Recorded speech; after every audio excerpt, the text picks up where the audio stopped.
Okay, here with Eli Ellis. We're in the middle of day 2 here at the Spida Elite Camp.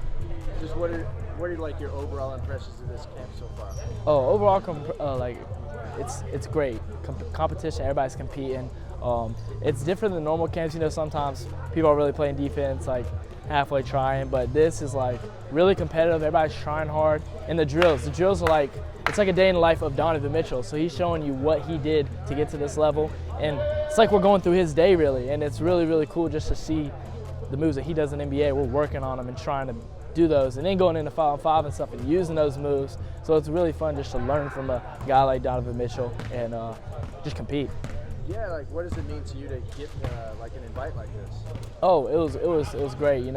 I didn't know I was going to get invited. I played in front of Donovan Mitchell OT one time and had a lot of points. I think that was the game I had like 50. So he was there, and I was talking to him during the game. He was showing me what to do during the game. So it was like one of my favorite experiences in basketball, like moments in basketball, was that. Like, because I'm playing a game, and Donovan Mitchell's on the sideline going, "Yo, I want you to go here instead of going to the middle, blah, blah, blah, tell me what to do." So it was really fun. So getting the invite meant a lot, because just be able to come out here. Any experiences like this, playing against high-level competition in front of scouts, in front of ranking people, stuff like that, it's just a blessing. So.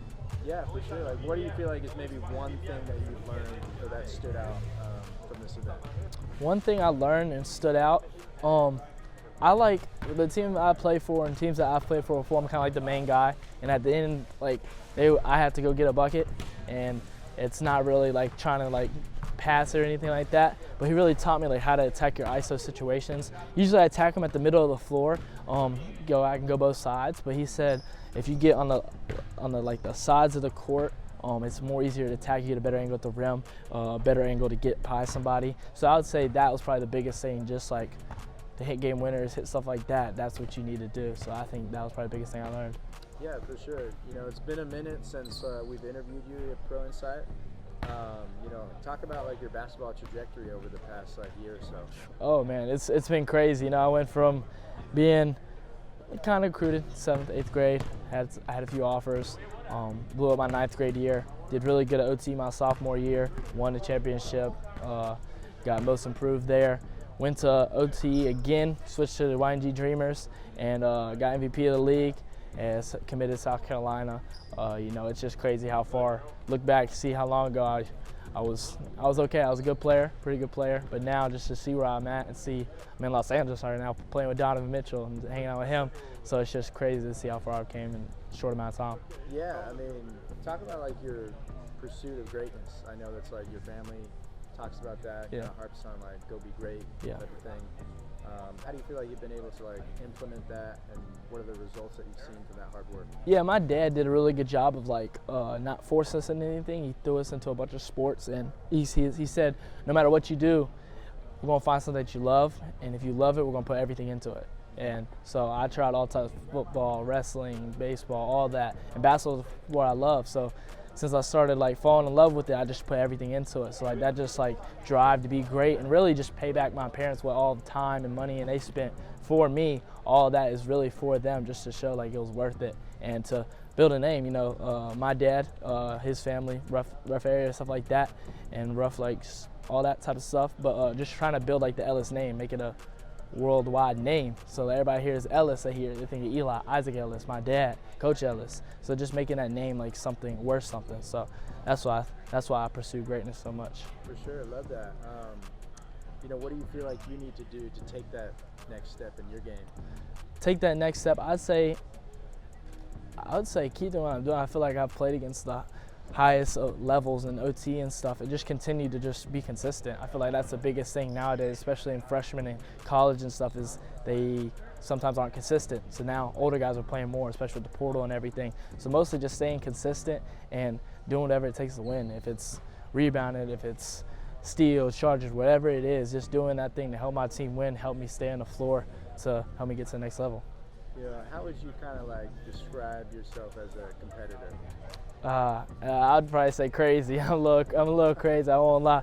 I want to win really bad. This Donovan Mitchell camp, we're playing 5-on-5, and so we came in. My group came in. They go 5 in, 5 out. My group came in, and when they went on like a 6-0 run, and my team was not playing defense. We weren't talking. And me, I'm like, I'm not losing. Not in front of all these scouts, in front of all these people. So I just started yelling to people. I won't lie, I was just yelling, telling people to talk.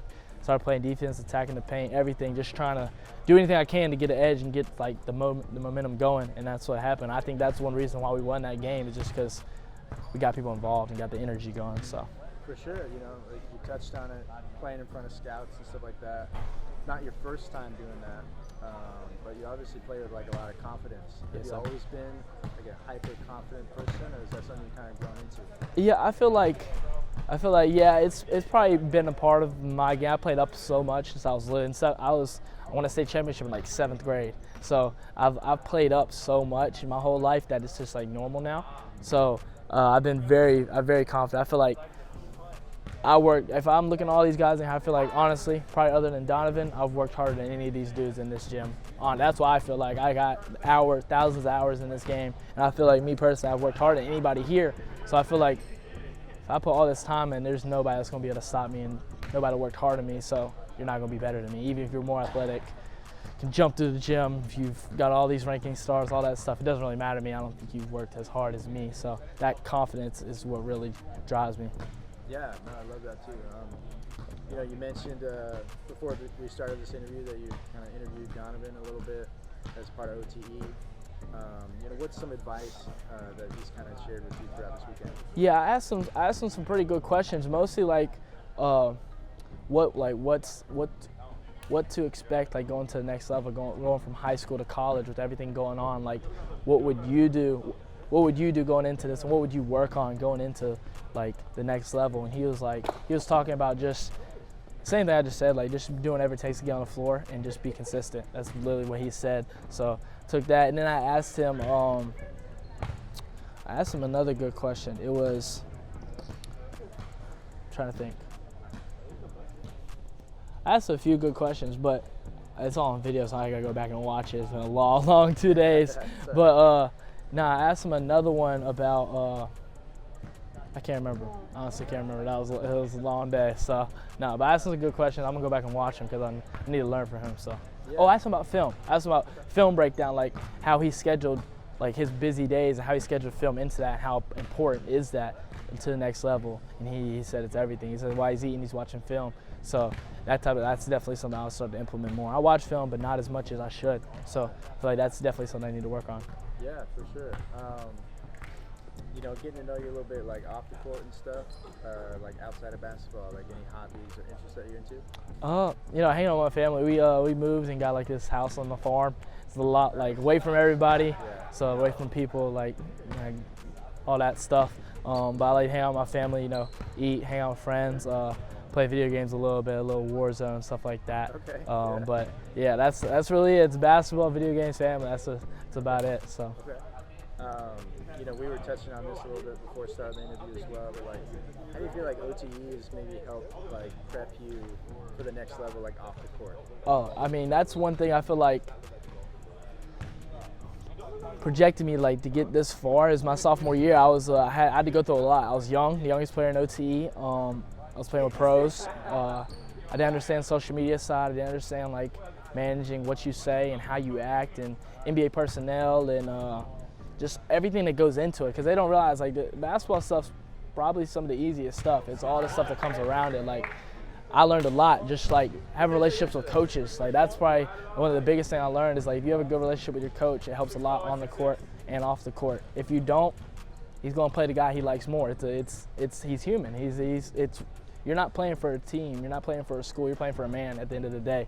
So if you have a good relationship with your coach, like it goes a long way. And then I'd say that in the media side, just like everybody's watching, no matter what you're doing. Like, there's somebody, you could be eating somewhere and you say something or do something, could be some little kid in the corner filming you, watching you. You just gotta watch what you do and say at all times. And if you're a good person, at the end of the day, you're gonna be who you're gonna be. So I'd say just all that comes with the social media side, people, managing NIL, stuff like that. So it's a lot. Yeah, you know, how do you see your role at the next level? Committed to South Carolina. Coming in, they signed a senior guard, so when I get there, I'll be probably the starting point guard. So coming in, just being an energy guy. Like, I want to go in there and win. It's the SEC. It's probably one of the toughest conferences other than like the Big 12 and stuff like that. But yeah, I just want to win. Just come in and win. I feel like I'm enough scorer. I can play off the ball, on the ball, either one, and just compete. I want to make the school better, make a name for myself in college. Like people talk about NBA and stuff like that. I mean, chance of me getting drafted, anything like that, it's probably a little small. Don't really plan on it. My goal right now is to be the best college player I can be. If that's 2 years, that's 3 years, that's 4 years, if 5, whatever it is. Just be the best college player I can be and just make a name for myself there, be a legend of the school. For sure. We'll wrap it up with this question, but you know, at the end of the day, when you're done playing basketball, like, what do you hope to be known for?